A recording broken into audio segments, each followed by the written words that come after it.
Iya, kan bodoh itu, udah jelas laki-laki nggak ada duit, mau juga dia pelet apa yang dia pakai. Dari semester 1 pacaran, semester 2 sampai KKN, bonceng sana bonceng sini, pergi sana pergi sini, pacaran 5 tahun, ditinggal pas lagi sayang-sayangnya. Mohon maaf, kalau ada mahasiswi yang mau pacaran sampai 5 tahun, itu sama seperti iklan roti, dibuka, dijilat, dicelupin, gak dimakan-makan. Kira-kira yang rugi cewek apa cowok?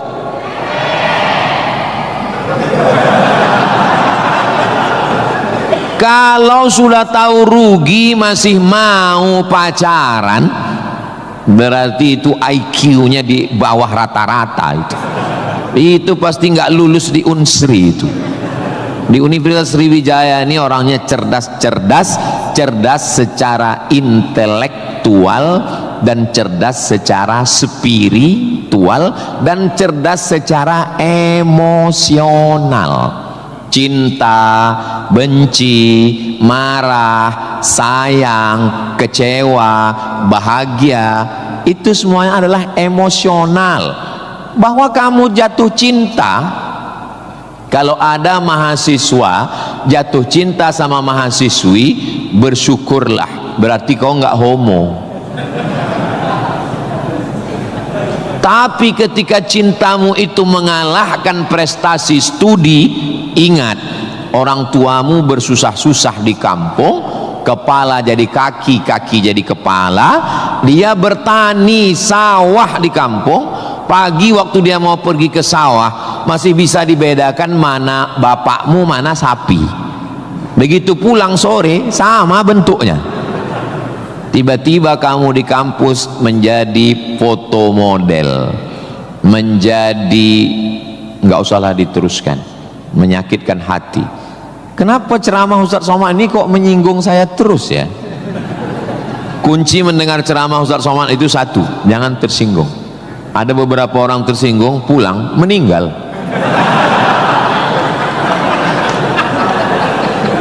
Saudaraku yang dimuliakan Allah, belajar ini seperti pakai kacamata kuda. Jadi waktu belajar dulu pakai kacamata kuda, jangan tengok kanan, jangan tengok kiri, fokus ke depan, tentukan arahmu, maka alam semesta akan membantu. Tentukan targetmu, mana last destination, stasiun terakhir yang mau ditarget mana.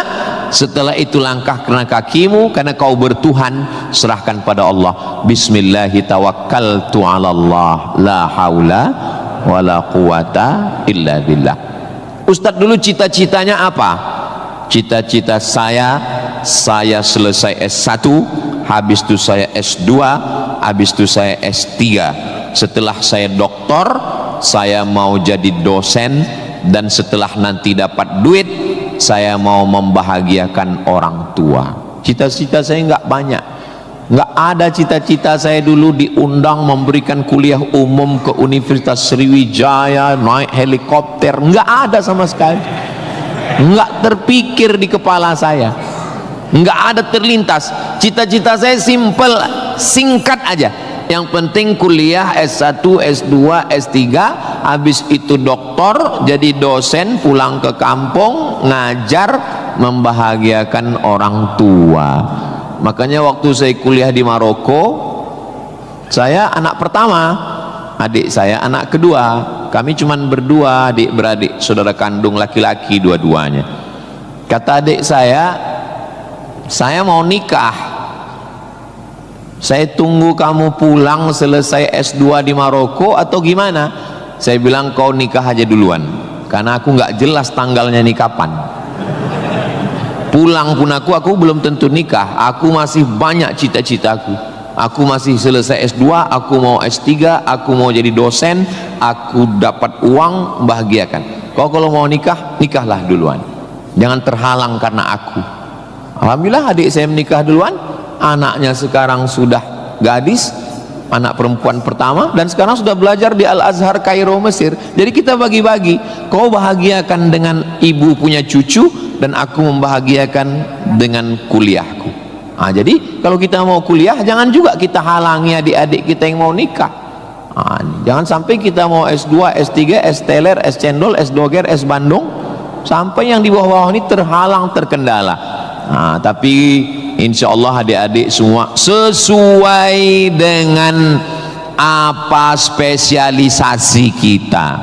Jangan belajar di tempat yang kita nggak minat, nggak suka, akhirnya kita menderita. Kita udah nggak suka bidang ini, tapi karena terpaksa akhirnya menderita, stres, depresi, mati. Apa yang suka? Ini Pak Ustadz, anak saya ini dari kecil memang saya lihat kemana-mana bawa martil Pak Ustadz, masuk fakultas hukum jadi hakim konstitusi, insya Allah. Nggak lulus Pak Ustadz, jadi tukang. Mohon maaf Pak tukang, jangan tersinggung, karena masjid ini selesai juga karena ada tukang. Anak saya ini kemana-mana bawa jarum suntik Pak Ustadz, fakultas kedokteran. Nggak lulus, pecandu narkoba. Jadi kemana arah kita? Ustadz Somad dulu biasanya anak itu dari kecil sudah kelihatan itu bakatnya kemana. Saya tanya sama emak saya, aku mak dulu kecil kemana arahku? Kau dulu, kata emak saya, kalau kusuruh beli gula sama beli minyak ke warung nggak pulang-pulang. Kenapa? Cerita sama orang di warung itu, cerita. Kalau lagi keluar main dulu itu, kalau masuk kelas jam istirahat itu dulu namanya keluar main. Bapak dulu gitu juga? Berarti udah tua. Anak sekarang nggak tahu, sebaya kita berarti sama-sama 28 tahun. Masalah umur ini kan bukan masalah angka, tapi masalah rasa. Saya terus terang, kalau di tempat lain saya ceramah saya merasa tua, tapi di Unsri ini rasa semester 7 ini sekarang. Itu maka saya memang minta itu kepada Ustadz Kemas Ali, tolong kalau saya datang ke Sumatera Selatan 5 unsur mesti tercapai. Saya ada ceramah di kantor, alhamdulillah tadi sudah di kantor polisi. Tolong bawa saya ceramah di tanah lapang, tablik akbar supaya semua masyarakat dapat.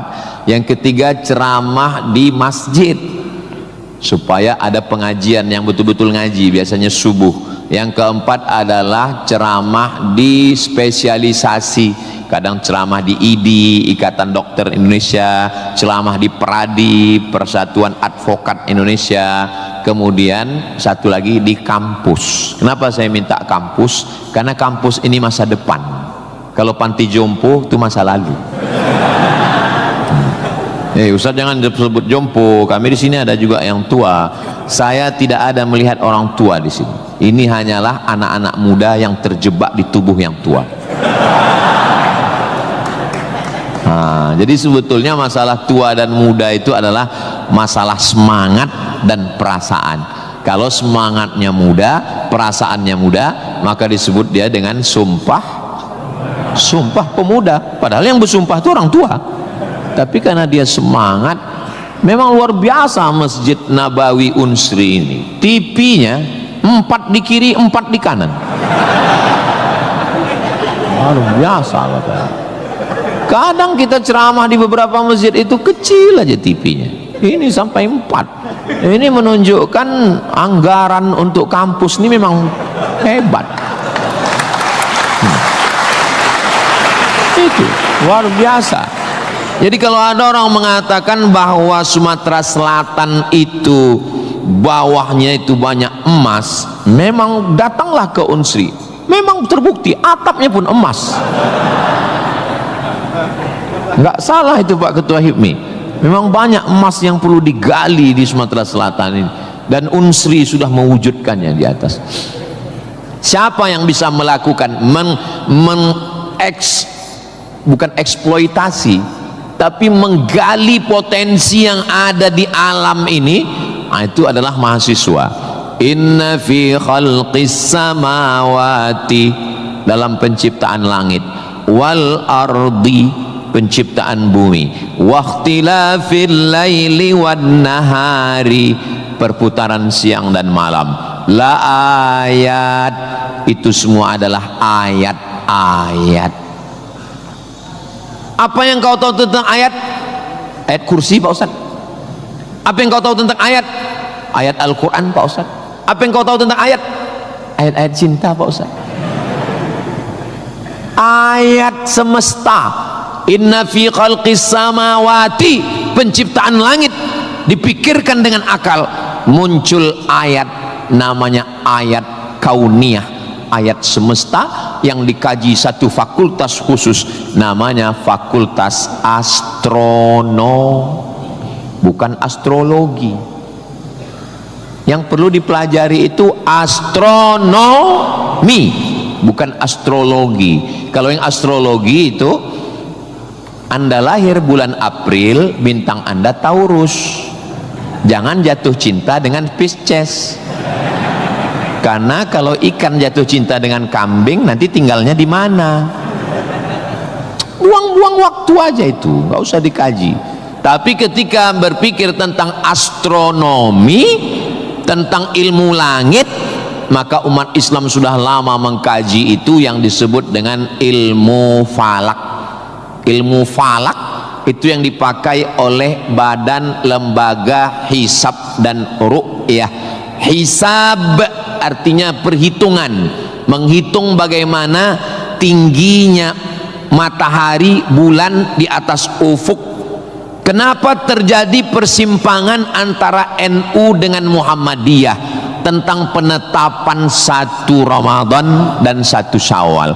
Itu berawal dari titik astronomi, karena menurut Muhammadiyah kalau sudah nampak 1 hilal, walaupun dia tingginya 0,5 derajat atau 1 derajat, maka itu sudah dianggap sebagai hilal. Tapi menurut NU, Perti, Persis, Al-Wasliyah, Nahdlatul Ulama, maka mereka mensyaratkan sesuai syarat Mabim, Malaysia, Brunei, Indonesia, Singapura, mensyaratkan mesti 3 derajat. 3 derajat baru dianggap sebagai hilal. Kalau 1 belum dianggap sebagai hilal. Kata Muhammadiyah 1 pun hilal, kata NU 3 baru hilal. Akhirnya datang wakil presiden Indonesia namanya Bapak Yusuf Kala. Pak JK duduk dengan NU dan Muhammadiyah. Kata Pak JK, gimana kalau NU turunkan 1, Muhammadiyah naikkan 1? Karena beliau kan pengusaha, bisnismen, biar supaya ketemu titik temu. Ya nggak ketemu, karena ini metodologinya berbeda. Akhirnya karena nggak ketemu, itulah terjadi 2 perbedaan. Maka umat Islam di Indonesia dia saling menjaga perasaan masing-masing. Akhirnya masing-masing mengamalkan yang 1 dengan 1 derajatnya, dengan 0,2-nya yang 1, dan nanti akan terulang lagi pada tanggal 20, pada tanggal 19 hari Kamis 19 Maret itu nanti satu Indonesia akan mengeluarkan teropong untuk melihat astronomi, apakah nampak anak bulan atau tidak. Di Riau itu teropongnya dibeli dulu harganya 50 juta, sejak dibeli sampai sekarang nggak pernah nampak hilal. Ustaz kok tahu? Teman saya kebetulan salah satu yang bekerja di situ, dia pernah posting gambar di teropong. Saya tanya, apa yang nampak? Dibilangnya gaji 13 katanya.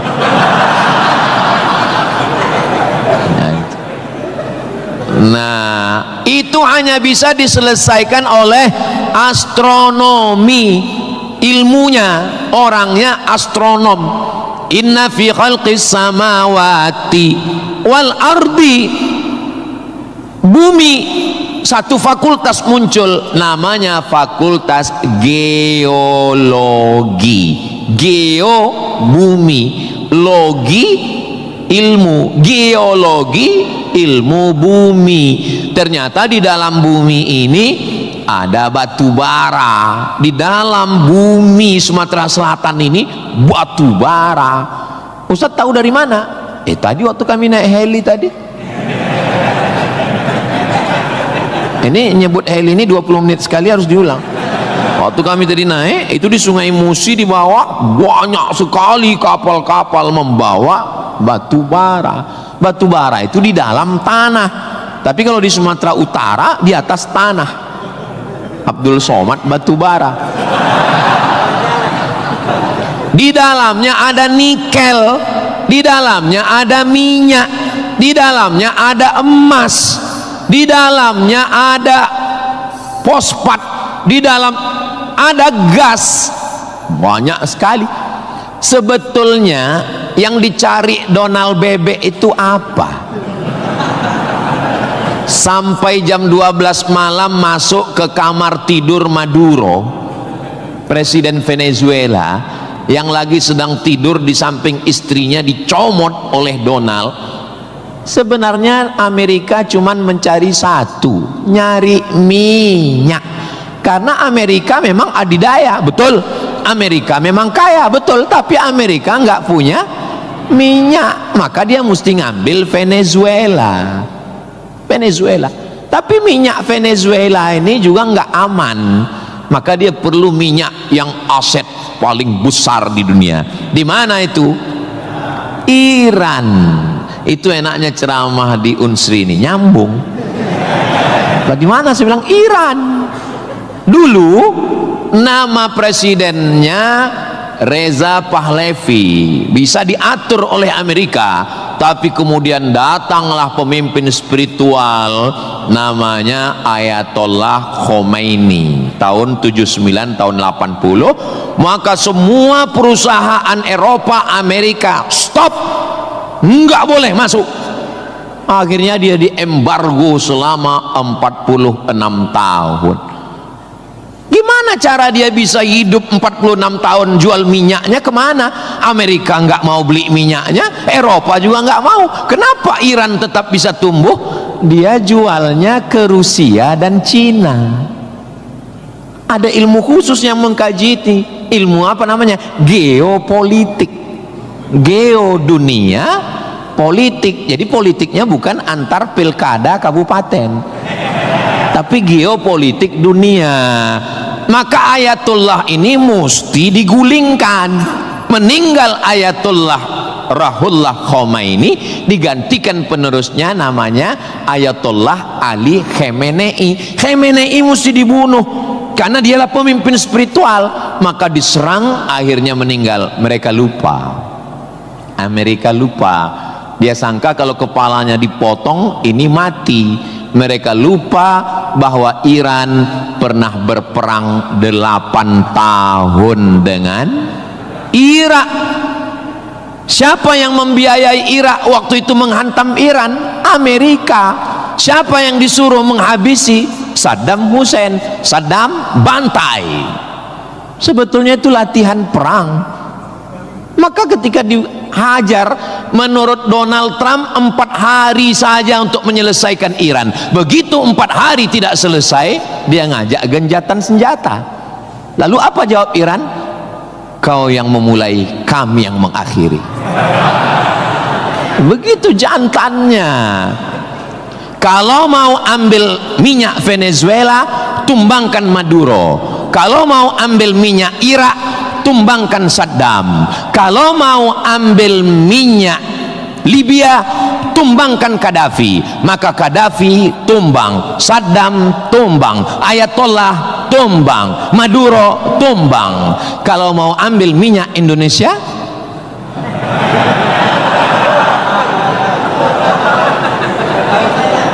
saudaraku yang dimuliakan Allah Subhanahu wa ta'ala, itulah hebatnya.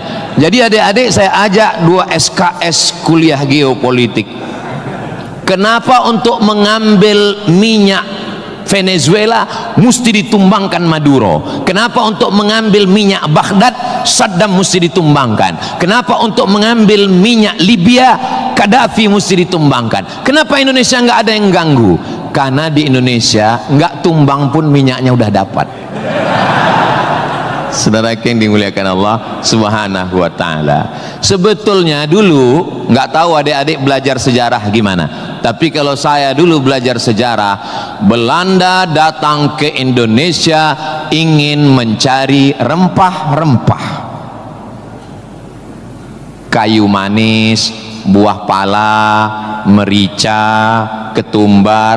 Kita pun waktu itu bingung, nanya sama guru SD, ya, Belanda kesini naik kapal kayu jauh-jauh dari Amsterdam, 3 bulan naik kapal cuman mau cari rempah. Iya katanya. Sekarang baru kita tahu mereka bukan nyari rempah, nyari minyak, Bu. Ini udah di kapling-kaplingnya. Papua emas, Sulawesi nikel. Ada satu pulau namanya Pulau Emas, Swarna Dwipa. Swarna Dwipa artinya pulau emas, nama lain dari Sumatera. Dulu ketika Portugis, ada satu negara namanya Portugal, orangnya namanya Portugis. Portugis dengan Portugal itu sama, cuman beda nama negaranya Portugal, orangnya Portugis. Portugal itu bukan persatuan orang tua gatal. Mereka inilah yang datang untuk mengambil cengkeh ke Tidore dan Ternate, Sumatera, Kalimantan, Sulawesi. Antara Sulawesi dan Papua ada kerajaan kecil Tidore dan Ternate. Tanaman yang mereka cari adalah cengkeh, karena cengkeh hanya tumbuh di Tidore dan Ternate. Ketika mereka ambil bibit cengkeh mau ditanam di Eropa, musim dingin mati. Indonesia ini potensinya luar biasa. Tidak ada negara miskin, yang ada adalah negara salah kelola. Ustaz sedang bicara Indonesia? Tidak, negara kita kaya. Saya bicara tentang Konoha. Maka saya tidak pernah pesimis, saya selalu optimis. Makanya walaupun ini bulan puasa, lapar, tapi suara saya menggelegar kan? Karena saya di kampus Unsri, maka saya semangat. Tapi seandainya ceramah siang jam 2 habis khutbah Jumat ini bukan di Unsri, tidak begini isi ceramah saya. Paling saya, marilah kita banyak ingat mati. Ini bulan Ramadan, mari kita banyak-banyak beristighfar, kita mengejar Lailatul Qadar. Tapi saya sedang bicara tentang masa depan. Saya bicara dengan mahasiswa, mereka yang akan melanjutkan tongkat estafet perjuangan ini. Saya yakin dan percaya bidang pertanian sudah, peternakan sudah, geopolitik mereka sangat paham, dan masalah spiritual batinnya mereka dididik di dalam Masjid Nabawi. Mereka diingatkan tentang 3. Adik-adik belajar agama ini nggak usah repot, nggak usah ribet, nggak usah jelimet. Yang penting di dalam hati itu ada 3. Pertama, akidah. Wujud qidam baqa mukhalafatu lil hawadisi qiyamuhu binafsihi wahdaniyah qudrat iradat ilmun sama basar kalam sifat 20. Ini akidah kita Imam Abul Hasan Al-Asy'ari. Yang kedua, setelah akidahnya mantap, dia mau beribadah. Gimana caranya beribadah? Rukun, syarat, wajib, sunat. Inilah yang kedua, namanya fikih. Belajar fikih solat, belajar cara wudu, cara tayamum yang membatalkan solat. Tapi dua-dua ini nggak ada maknanya. Ibadahnya nggak bermakna, akidahnya nggak bermakna kalau tidak ada yang ketiga. Yang ketiga adalah akhlak, sopan santun, tata krama, budi bahasa, menghormati orang tua, memuliakan dosen. saya sangat bisa untuk ceramah berdiri naik di atas ini, bisa. Kalau mau saya tadi minta sama panitia, Pak Panitia izin saya mau naik ke atas, boleh. Lalu kenapa saya nggak naik ke atas? Karena saya segan tapak kaki saya di atas kepala Pak Rektor. Saya di atas sementara Bapak Ketua DPRD di bawah. Itu namanya sopan santun, tata krama, budi bahasa. Tapi adik-adik yang di atas jangan tersinggung. Saya bukan menyindir. Nggak apa-apa, demi Allah nggak apa-apa. Tapi Pak Ustadz khotib Jumat kan naik ke atas.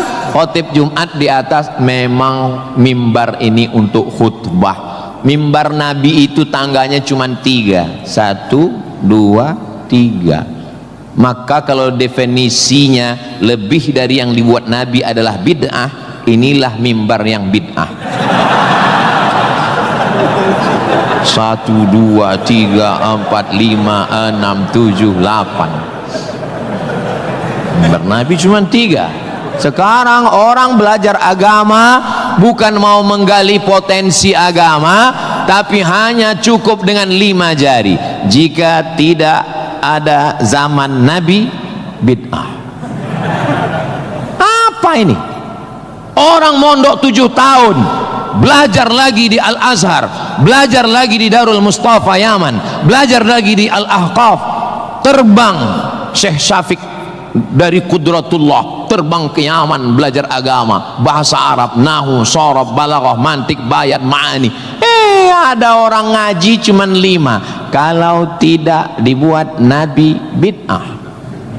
Hari pertama ngaji online, hari kedua mulai membid'ahkan orang lain. Ini pemiskinan ilmu. Masya Allah, sangat luar biasa tausiah yang sudah disampaikan oleh guru kita Al-Ustaz Abdul Somad. Sahabat beriman yang dimuliakan Allah, tetaplah di channel ini karena kajian ini belum selesai dan masih banyak lagi hal-hal menarik yang akan disampaikan oleh beliau. Mari kita lanjutkan kembali. Selamat mendengarkan. Dan orang-orang beginilah yang mau diadu domba. Jangan mau diadu domba, karena kita bukan domba. Maka siapa yang mau diadu domba, nanti disembelih waktu Idul. Saudaraku yang dimuliakan Allah Subhanahu wa taala. Jadi belajar agama itu penting. Kalau di universitas agama Islam memang dia ada pelajaran yang begitu banyak. Tapi di universitas umum mereka belajar 2 SKS, 16 tatap muka, potong mid semester, potong pertemuan pertama, potong libur banjir, asap dan mati lampu. Hanya tinggal 5 pertemuan. Apa yang bisa diambil dari situ? Tapi saya optimis di Palembang, di Sumatera Selatan, orang tidak hanya ngaji di kampus, tapi juga ngaji di masjid. Bulan Ramadan ini pengajian penuh. Kultum subuh, kultum duha, kultum zuhur, kultum asar, kultum menjelang berbuka, kultum habis isya menjelang tarawih, tambah malam 10 terakhir kultum iktikaf. Maka ada namanya madrasah Ramadan. Kira-kira selesai Ramadan ini apa yang bertambah? Alhamdulillah Ustaz Somad, selesai berRamadan ini ada 5 yang bertambah. Apa dia? Berat badan, kolesterol, gula darah, diabetes, asam lambung. Mudah-mudahan selesai Ramadan ini kita sehat walafiat semuanya insyaallah. Ustaz Somad ceramahnya jangan lewat dari jam 2.30. Kenapa? Karena kalau lewat Ustadz ditinggalkan helikopter. Begitu arahan tadi. Saya sebetulnya mau berlama-lama dengan adik-adik sekalian, karena saya nyaman ceramah di Unsri ini. Tapi apalah daya, memang sedap makan ikan gulama, dimakan sambil nonton Harry Potter. Saya tidak bisa berlama-lama karena takut ditinggalkan helikopter.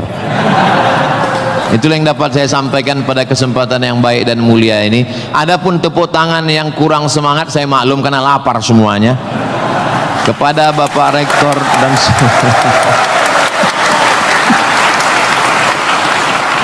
Maukah Bapak Ibu memaafkan kesilapan dan kekhilafan saya? Di akhir majelis saya tutup dengan satu pantun penutup. Menangkap puyuh di Bukit Selasih. Thank you dan terima kasih. Assalamualaikum warahmatullahi wabarakatuh. Tadi dipesankan Ustadz langsung baca doa. Allahumma ja'al hadhil jami'ata jami'atan mubarakatan fiha. Ya Allah, jadikanlah Universitas Sriwijaya universitas yang penuh dengan keberkahan. Allahumma jazi asatidatina, berikanlah balasan terbaik kepada Bapak Rektor, Wakil Rektor, Dekan, Wakil Dekan, Ketua Jurusan, dosen-dosen kami ya Allah. Sahih ajsadahum, sehatkan badannya. Qawi imanahum, kuatkan imannya. Wajzi hasanatihim, berikan balasan terbaik untuk guru-guru kami ya Allah.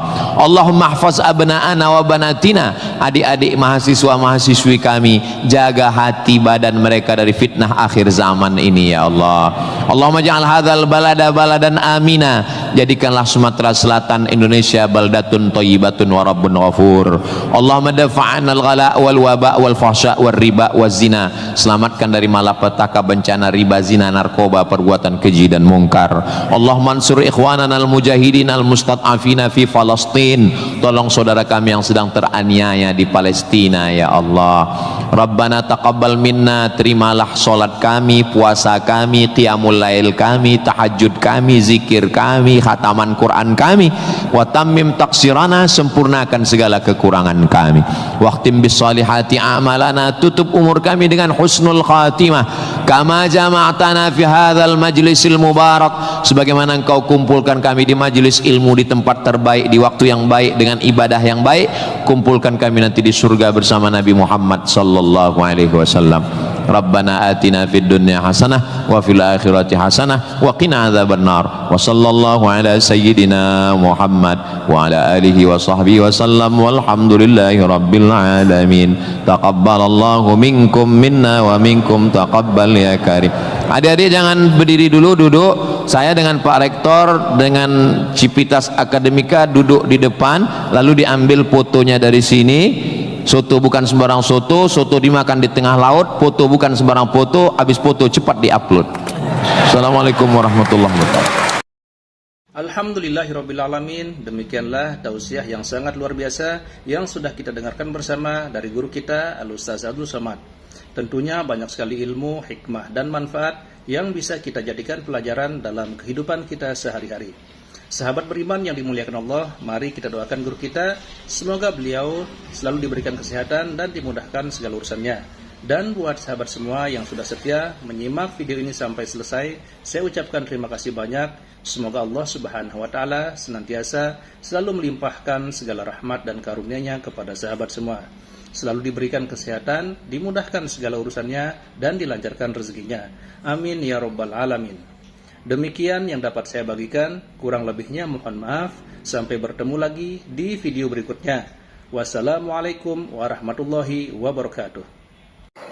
Setelah kita mendengarkan bersama tausiah yang sangat luar biasa dari guru kita Al-Ustaz Abdul Somad, sekarang mari kita lanjutkan aktivitas kita masing-masing. Semoga apa yang sudah disampaikan oleh beliau bisa menjadi ilmu yang bermanfaat dalam kehidupan kita sehari-hari. Selamat beraktivitas buat sahabat semua dan sukses selalu. Sampai bertemu lagi di video Ar-Razzaq 313 berikutnya. Wabillahi taufiq wal hidayah. Wassalamualaikum warahmatullahi wabarakatuh. Bismillahirrahmanirrahim. Assalamualaikum warahmatullahi wabarakatuh. Alhamdulillahirrabbilalamin. Wassalatu wassalamu ala asyrafil anbiya wal mursalin Sayyidina Muhammadin wa ala alihi wa sahbihi ajma'in, amma ba'du.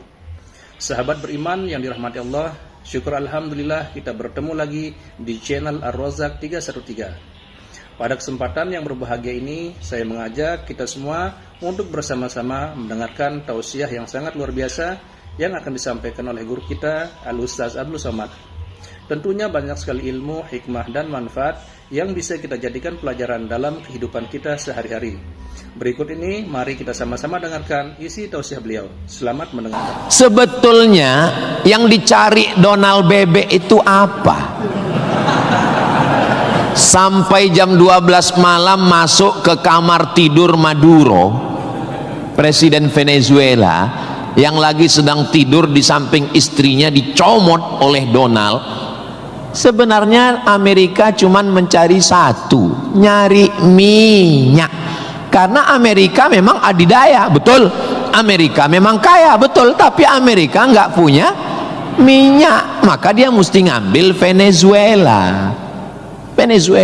Tapi minyak Venezuela ini juga nggak aman, maka dia perlu minyak yang aset paling besar di dunia. Di mana itu? Iran. Itu enaknya ceramah di Unsri ini, nyambung. Bagaimana saya bilang Iran? Dulu nama presidennya Reza Pahlavi, bisa diatur oleh Amerika, tapi kemudian datanglah pemimpin spiritual namanya Ayatollah Khomeini tahun 79 tahun 80, maka semua perusahaan Eropa, Amerika stop, nggak boleh masuk. Akhirnya dia diembargo selama 46 tahun. Gimana cara dia bisa hidup 46 tahun? Jual minyaknya kemana? Amerika nggak mau beli minyaknya, Eropa juga nggak mau. Kenapa Iran tetap bisa tumbuh? Dia jualnya ke Rusia dan Cina. Ada ilmu khusus yang mengkaji ini. Ilmu apa namanya? Geopolitik. Geo dunia, politik. Jadi politiknya bukan antar pilkada kabupaten, tapi geopolitik dunia. Maka Ayatullah ini mesti digulingkan. Meninggal Ayatullah Ruhollah Khomeini, digantikan penerusnya namanya Ayatollah Ali Khamenei. Khamenei mesti dibunuh karena dialah pemimpin spiritual, maka diserang, akhirnya meninggal. Mereka lupa, Amerika lupa. Dia sangka kalau kepalanya dipotong ini mati. Mereka lupa bahwa Iran pernah berperang 8 tahun dengan Irak. Siapa yang membiayai Irak waktu itu menghantam Iran? Amerika. Siapa yang disuruh menghabisi? Saddam Hussein. Saddam bantai. Sebetulnya itu latihan perang. Maka ketika dihajar, menurut Donald Trump 4 hari saja untuk menyelesaikan Iran. Begitu 4 hari tidak selesai, dia ngajak genjatan senjata. Lalu apa jawab Iran? Kau yang memulai, kami yang mengakhiri. Begitu jantannya. Kalau mau ambil minyak Venezuela, tumbangkan Maduro. Kalau mau ambil minyak Irak, tumbangkan Saddam. Kalau mau ambil minyak Libya, tumbangkan Gaddafi. Maka Gaddafi tumbang, Saddam tumbang, Ayatollah tumbang, Maduro tumbang. Kalau mau ambil minyak Indonesia, nggak ada bawa-bawa Islam. Universitas Sriwijaya, tapi isinya sangat Islami. Mahasiswanya belajar di masjid, mahasiswanya dipisah laki-laki dan perempuan, yang laki-laki di depan, yang perempuan di belakang, sehingga yang mahasiswa nggak bisa melirik mahasiswi, dan mahasiswi pun hanya bisa melihat tengkuk mahasiswa. Jadi nggak akan ada istilah pacaran di dalam masjid, di luar kita nggak tahu. Mudah-mudahan Allah menjaga adik-adik semua. Bagi yang sudah daftar dan lulus belajar di Universitas Sriwijaya, ini nikmat yang terbesar. Syukuri dengan ucapan Alhamdulillahi Rabbil Alamin.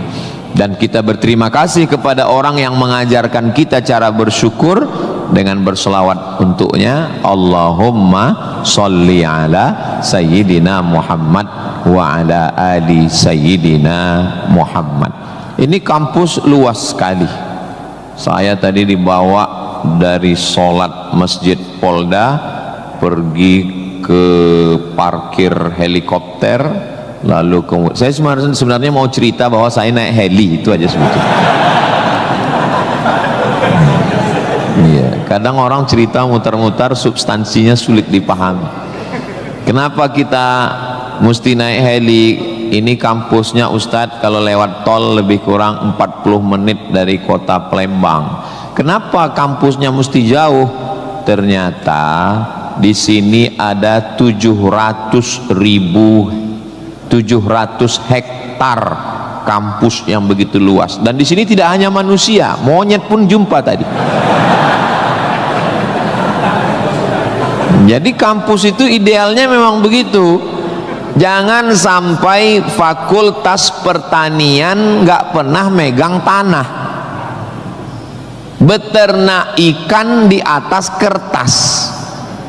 Fakultas peternakan, fakultas perikanan, tapi nggak pernah megang ikan, hanya presentasi makalah.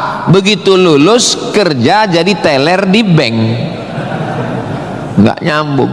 Maka di sini praktek. Tadi saya diberitahu oleh Bapak Ketua HIPMI, Ustadz Somad, ini tempat praktek pertanian. Masya Allah, negara kita ini, kami dari atas tadi, gemah ripah loh jenawi, tongkat dan batu jadi tanaman, hijau untayan katulistiwa, tapi berasnya impor. Kenapa? Padahal tanah begitu luas. Menunggu sarjana-sarjana pertanian dari Universitas Sriwijaya. Begitu. Kenapa enggak kita tanam? Kalau kita tanam otomatis tanah kita berkah. Kalau sudah dia nanam padi, pasti dia malam berdoa sama Allah, tumbuhkan padiku, berkahkan rezekiku, turunkan hujannya. Kalau sudah ditanam, otomatis ekonomi bangkit, orang akan bekerja, otomatis padi tadi akan dibawa ke kilang padi untuk mengupas kulit padi jadi beras. Berasnya diperdagangkan, diniagakan di pasar-pasar hidup. Tapi tidak semua orang mau. Kenapa? Karena dengan import ada fee, ada uang masuk, ada kejahatan, membunuh petani, membunuh pedagang, akhirnya orang dininabobokan. Jadi solusinya apa? Solusinya semua mesti berangkat dari kampus. Kampus apa? Kampus Universitas Sriwijaya. Ustadz beberapa kali nih nyebut Universitas Sriwijaya, dia memang setiap 5 menit sekali disebut. Terus kalau orang belajar di Universitas Sriwijaya ini, Ustadz Somad dapat apa? Saya dapat amal jariah dari alumni-alumni yang membangun Indonesia menuju Indonesia Emas 2045 insyaallah. Universitas Sriwijaya bukan swasta, negeri. Orang berbondong-bondong nasional dari Sabang sampai Papua mau daftar ke sini. Yang sudah lulus alhamdulillah, yang belum lulus berusaha, bertawakal, berdoa, insya Allah. Enggak lulus innalillah. Sudah lulus, belajar, banggakan orang tua. Enggak usah dulu matanya jelalatan, lirik sana lirik sini, nembak cewek enggak diterima, cinta ditolak, kapak bertindak. Enggak usah, serius aja belajar. Saya jadi mahasiswa sama seperti adik-adik. Saya sampai di Kairo 5 September 1998. Belajar 99, 2000, 2001, 2002. 4 tahun saya di Mesir, tidak pernah pacaran sekalipun. Makanya saya ngomong sekarang ringan. Coba kalau saya dulu playboy cap gayung, susah saya ngomong. Jadi apa yang kita rasakan waktu kuliah dulu, ya kita ngomongnya cair aja. Adik-adik jangan pacaran, yang penting kualitas belajar, sibuk menyibukkan pikiran untuk belajar. Terus Ustadz dulu nggak pacaran itu gimana ceritanya? Mahasiswa Indonesia 2400, yang laki-laki 2100, yang perempuan 300. Saya termasuk yang tereliminasi. kalah dalam persaingan. Tapi kalau kita kalah dari satu sisi, jangan kalah dari sisi yang lain. Saya alhamdulillah untuk masalah pacaran mungkin saya kalah. Saya bukan petualang, saya kurang suka adventure. Tapi dalam masalah belajar saya serius. Di Al-Azhar tidak pakai sistem SKS, dia pakai sistem paket. 1 tahun ada 14 mata kuliah tambah 2 juz hafalan Quran dan dibagi 2 termen, 7 termen awal, 7 termen 2. 14 mata kuliah, kalau nggak lulus 3 ulang setahun. 3 mata kuliah itu hanya diulang dalam setahun, habis umur. Maka saya berusaha belajar pagi, petang, siang, malam, tetap tidur dan makan. Dan akhirnya saya selesai S1, masuk bulan September. Saya selesai S1 bulan Juli. Saya selesaikan S1 saya 3 tahun 10 bulan. Selesai 3 tahun 10 bulan. Belajarnya bahasa Arab, diktatnya bahasa Arab, dosennya orang Arab. Maka saya kalau ketemu sama mahasiswa saya tanya, semester berapa? 4 Pak Ustadz. Tapi mukanya kok tua kali. 14 Pak Ustadz. Kok bisa kamu sampai semester 14? Dosennya orang Indonesia, diktatnya bahasa Indonesia, referensinya Indonesia, campur Inggris dikit, makalah bisa campur AI. Kenapa kuliah bisa begitu lama? Apa kuncinya Ustadz, kenapa kuliah bisa cepat? Kuncinya simple aja. Saya kan belajar dulu dapat beasiswa dari Al-Azhar. Al-Azhar itu kalau tidak naik tingkat setahun, beasiswanya potong 50%. Kalau nggak naik 2 tahun putus. Kalau 3 tahun nggak naik DO. Kalau sudah DO tidak dikasih tiket pulang. Siap-siap membuat rakit dari Sungai Nil ke Sungai Siak. Jadi yang membuat saya serius belajar itu adalah karena takut nggak makan dan takut nggak dapat tiket pulang. Jadi saya juga terlalu muluk-muluk. Saya nggak berani juga menasihati adik-adik. Saya belajar serius karena takut kepada Allah. Dulu kita nggak begitu. Ya itu. Makanya kalau ada mahasiswa, Ustaz Somad, ya, tolong saya kasih tips biar supaya serius belajar dan nggak pacaran. Saya bilang, cewek itu mau sama kau karena kau berduit. Kalau kau nggak berduit, nggak ada cewek mau. Kalau ada juga cewek mau, kau nggak berduit, dia tetap mau. 2 kemungkinan. Pertama, memang kau betua. Yang kedua, cewek itu bodoh. Iya, kan bodoh itu. Udah jelas laki-laki nggak ada duit, mau juga dia. Pelet apa yang dia pakai? Dari semester 1 pacaran, semester 2 sampai KKN, bonceng sana bonceng sini, pergi sana pergi sini, pacaran 5 tahun, ditinggal pas lagi sayang-sayangnya. Mohon maaf, kalau ada mahasiswi yang mau pacaran sampai 5 tahun, itu sama seperti iklan roti, dibuka, dijilat, dicelupin, nggak dimakan-makan. Kira-kira yang rugi cewek apa cowok?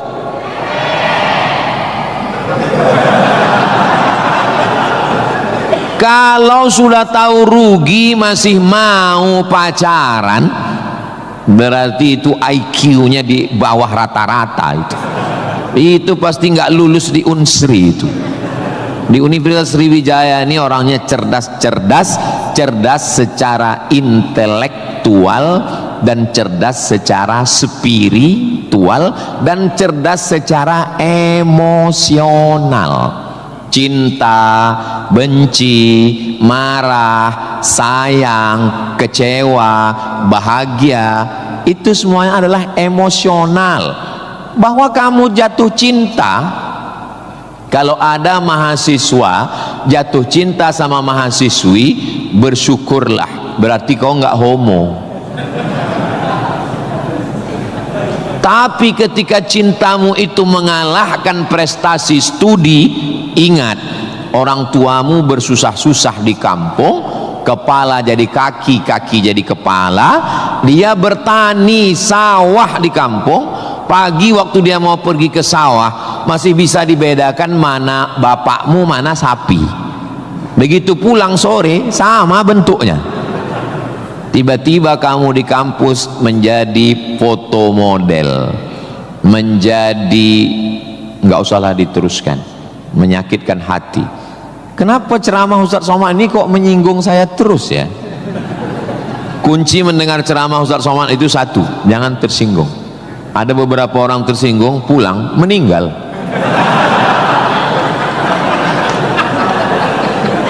Saudaraku yang dimuliakan Allah, belajar ini seperti pakai kacamata kuda. Jadi waktu belajar dulu pakai kacamata kuda, jangan tengok kanan, jangan tengok kiri, fokus ke depan, tentukan arahmu, maka alam semesta akan membantu. Tentukan targetmu, mana last destination, stasiun terakhir yang mau ditarget mana. Setelah itu langkah karena kakimu, karena kau bertuhan, serahkan pada Allah. Bismillahi tawakkaltu ala Allah, la haula wala quwata illa billah. Ustadz dulu cita-citanya apa? Cita-cita saya selesai S1, habis itu saya S2, habis itu saya S3. Setelah saya doktor, saya mau jadi dosen, dan setelah nanti dapat duit, saya mau membahagiakan orang tua. Cita-cita saya nggak banyak, nggak ada cita-cita saya dulu diundang memberikan kuliah umum ke Universitas Sriwijaya, naik helikopter, nggak ada sama sekali, nggak terpikir di kepala saya, nggak ada terlintas. Cita-cita saya simple, singkat aja. Yang penting kuliah S1, S2, S3, habis itu doktor, jadi dosen, pulang ke kampung, ngajar, membahagiakan orang tua. Makanya waktu saya kuliah di Maroko, saya anak pertama, adik saya anak kedua. Kami cuman berdua, adik beradik, saudara kandung laki-laki dua-duanya. Kata adik saya mau nikah. Saya tunggu kamu pulang selesai S2 di Maroko atau gimana? Saya bilang kau nikah aja duluan, karena aku nggak jelas tanggalnya nih kapan. Pulang pun aku belum tentu nikah. Aku masih banyak cita-citaku. Aku masih selesai S2, aku mau S3, aku mau jadi dosen, aku dapat uang, bahagiakan. Kau kalau mau nikah, nikahlah duluan, jangan terhalang karena aku. Alhamdulillah adik saya menikah duluan. Anaknya sekarang sudah gadis, anak perempuan pertama, dan sekarang sudah belajar di Al-Azhar Kairo, Mesir. Jadi kita bagi-bagi, kau bahagiakan dengan ibu punya cucu, dan aku membahagiakan dengan kuliahku. Jadi kalau kita mau kuliah, jangan juga kita halangi adik-adik kita yang mau nikah. Jangan sampai kita mau S2, S3, S teler, S cendol, S doger, S bandung, sampai yang di bawah-bawah ini terhalang, terkendala. Tapi insya Allah adik-adik semua sesuai dengan apa spesialisasi kita. Jangan belajar di tempat yang kita nggak minat, nggak suka, akhirnya kita menderita. Kita udah nggak suka bidang ini, tapi karena terpaksa akhirnya menderita, stres, depresi, mati. Apa yang suka? Ini Pak Ustadz, anak saya ini dari kecil memang saya lihat kemana-mana bawa martil Pak Ustadz. Masuk fakultas hukum, jadi hakim konstitusi. Insya Allah. Nggak lulus Pak Ustadz, jadi tukang. Mohon maaf Pak Tukang, jangan tersinggung. Karena masjid ini selesai juga karena ada tukang. Anak saya ini kemana-mana bawa jarum suntik Pak Ustadz, fakultas kedokteran. Nggak lulus, pecandu narkoba. Jadi kemana arah kita? Ustadz Somad dulu biasanya anak itu dari kecil sudah kelihatan itu bakatnya kemana. Saya tanya sama emak saya, aku mak dulu kecil kemana arahku? Kau dulu, kata emak saya, kalau kusuruh beli gula sama beli minyak ke warung, nggak pulang-pulang. Kenapa? Cerita sama orang di warung itu. cerita. Kalau lagi keluar main, dulu itu kalau masuk kelas, jam istirahat itu dulu namanya keluar main. Bapak Zul gitu juga? Berarti udah tua. Anak sekarang nggak tahu, sebaya kita berarti, sama-sama 28 tahun. Masalah umur ini kan bukan masalah angka, tapi masalah rasa. Saya terus terang, kalau di tempat lain saya ceramah saya merasa tua, tapi di Unsri ini rasa semester 7 ini sekarang. Nah itu, maka saya memang minta itu kepada Ustadz Kemas Ali, tolong kalau saya datang ke Sumatera Selatan 5 unsur mesti tercapai. Saya ada ceramah di kantor, alhamdulillah tadi sudah di kantor polisi. Tolong bawa saya ceramah di tanah lapang, tablik akbar supaya semua masyarakat dapat. Yang ketiga ceramah di masjid supaya ada pengajian yang betul-betul ngaji, biasanya subuh. Yang keempat adalah ceramah di spesialisasi, kadang ceramah di IDI, Ikatan Dokter Indonesia, ceramah di PERADI, Persatuan Advokat Indonesia, kemudian satu lagi di kampus. Kenapa saya minta kampus? Karena kampus ini masa depan. Kalau panti jompo itu masa lalu. Ustaz jangan sebut jompo, kami di sini ada juga yang tua. Saya tidak ada melihat orang tua di sini. Ini hanyalah anak-anak muda yang terjebak di tubuh yang tua. Nah, jadi sebetulnya masalah tua dan muda itu adalah masalah semangat dan perasaan. Kalau semangatnya muda, perasaannya muda, maka disebut dia dengan sumpah pemuda. Padahal yang bersumpah itu orang tua. Tapi karena dia semangat, memang luar biasa Masjid Nabawi Unsri ini. TV-nya 4 di kiri, 4 di kanan. Luar biasa Bapak. Kadang kita ceramah di beberapa masjid itu kecil aja TV-nya. Ini sampai 4. Ini menunjukkan anggaran untuk kampus ini memang hebat. Itu luar biasa. Jadi kalau ada orang mengatakan bahwa Sumatera Selatan itu bawahnya itu banyak emas, memang datanglah ke Unsri, memang terbukti atapnya pun emas. Nggak salah itu Pak Ketua HIPMI, memang banyak emas yang perlu digali di Sumatera Selatan ini, dan Unsri sudah mewujudkannya di atas. Siapa yang bisa melakukan bukan eksploitasi, tapi menggali potensi yang ada di alam ini, itu adalah mahasiswa. Inna fi khalqis samawati, dalam penciptaan langit, wal ardi, penciptaan bumi, wakhtilafil laili wan nahari, perputaran siang dan malam, la ayat, itu semua adalah ayat-ayat. Apa yang kau tahu tentang ayat? Ayat kursi Pak Ustaz. Apa yang kau tahu tentang ayat? Ayat Al-Quran Pak Ustaz. Apa yang kau tahu tentang ayat? Ayat-ayat cinta Pak Ustaz. Ayat semesta. Inna fi khalqis samawati, penciptaan langit, dipikirkan dengan akal, muncul ayat, namanya ayat kauniyah, ayat semesta yang dikaji satu fakultas khusus, namanya fakultas astronomi, bukan astrologi. Yang perlu dipelajari itu astronomi, bukan astrologi. Kalau yang astrologi itu, Anda lahir bulan April, bintang Anda Taurus, jangan jatuh cinta dengan Pisces. Karena kalau ikan jatuh cinta dengan kambing, nanti tinggalnya di mana? Buang-buang waktu aja itu, nggak usah dikaji. Tapi ketika berpikir tentang astronomi, tentang ilmu langit, maka umat Islam sudah lama mengkaji itu yang disebut dengan ilmu falak. Ilmu falak itu yang dipakai oleh Badan Lembaga Hisab dan Ru'yah.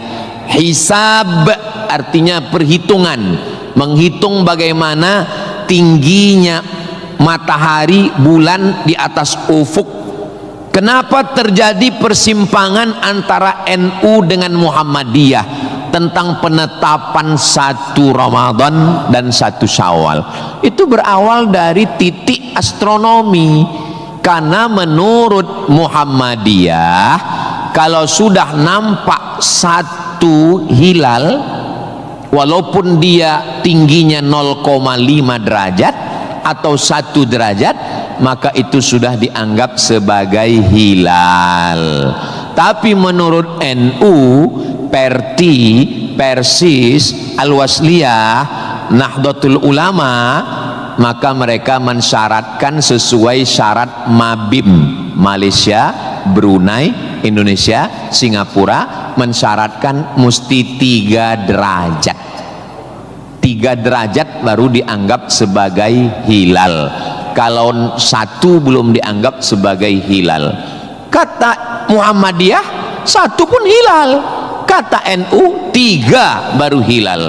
Akhirnya datang wakil presiden Indonesia, namanya Bapak Yusuf Kala. Pak JK duduk dengan NU dan Muhammadiyah. Kata Pak JK, gimana kalau NU turunkan 1, Muhammadiyah naikkan 1? Karena beliau kan pengusaha, bisnismen, biar supaya ketemu titik temu. Ya nggak ketemu, karena ini metodologinya berbeda. Akhirnya karena nggak ketemu, itulah terjadi 2 perbedaan. Maka umat Islam di Indonesia, dia saling menjaga perasaan masing-masing.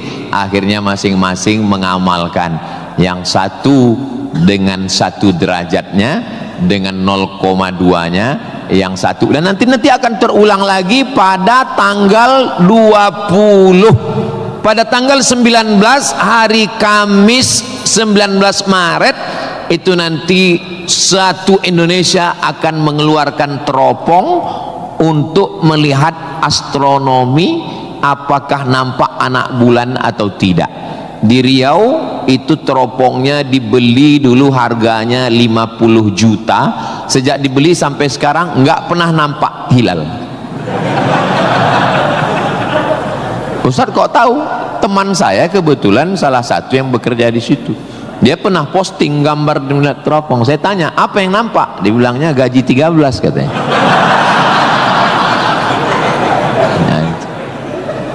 Nah, itu hanya bisa diselesaikan oleh astronomi. Ilmunya, orangnya astronom. Inna fi khalqis samawati wal ardi.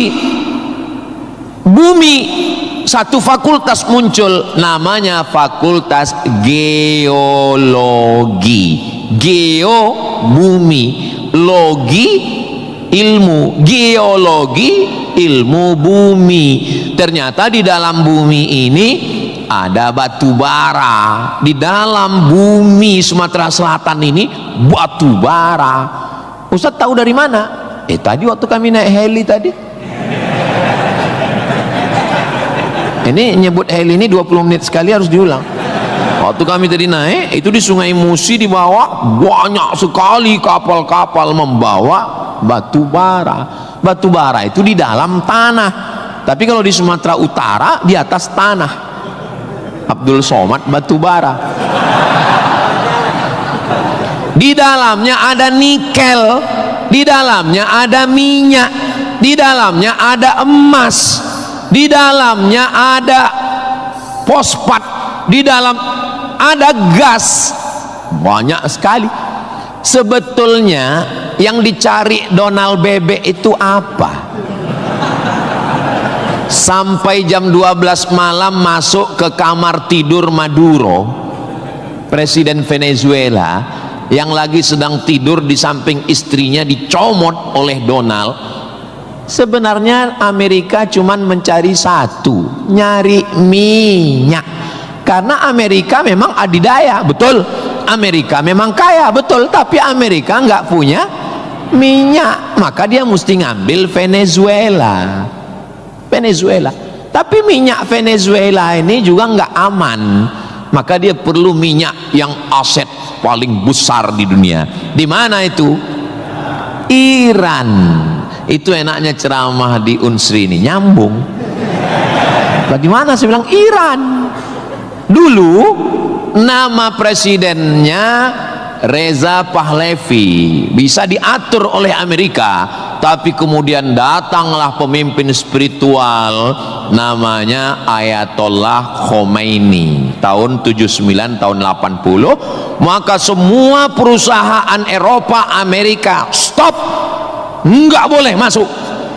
Akhirnya dia diembargo selama 46 tahun. Gimana cara dia bisa hidup 46 tahun? Jual minyaknya kemana? Amerika nggak mau beli minyaknya, Eropa juga nggak mau. Kenapa Iran tetap bisa tumbuh? Dia jualnya ke Rusia dan Cina. Ada ilmu khusus yang mengkaji ini. Ilmu apa namanya? Geopolitik. Geo dunia, politik. Jadi politiknya bukan antar pilkada kabupaten, tapi geopolitik dunia. Maka Ayatullah ini mesti digulingkan. Meninggal Ayatullah Ruhollah Khomeini, digantikan penerusnya namanya Ayatollah Ali Khamenei. Khamenei mesti dibunuh karena dialah pemimpin spiritual. Maka diserang, akhirnya meninggal. Mereka lupa, Amerika lupa. Dia sangka kalau kepalanya dipotong ini mati. Mereka lupa bahwa Iran pernah berperang 8 tahun dengan Irak. Siapa yang membiayai Irak waktu itu menghantam Iran? Amerika. Siapa yang disuruh menghabisi? Saddam Hussein. Saddam bantai. Sebetulnya itu latihan perang. Maka ketika dihajar, menurut Donald Trump 4 hari saja untuk menyelesaikan Iran. Begitu 4 hari tidak selesai, dia ngajak genjatan senjata. Lalu apa jawab Iran? Kau yang memulai, kami yang mengakhiri. Begitu jantannya. Kalau mau ambil minyak Venezuela, tumbangkan Maduro. Kalau mau ambil minyak Irak, tumbangkan Saddam. Kalau mau ambil minyak Libya, tumbangkan Gaddafi. Maka Gaddafi tumbang, Saddam tumbang, Ayatollah tumbang, Maduro tumbang. Kalau mau ambil minyak Indonesia,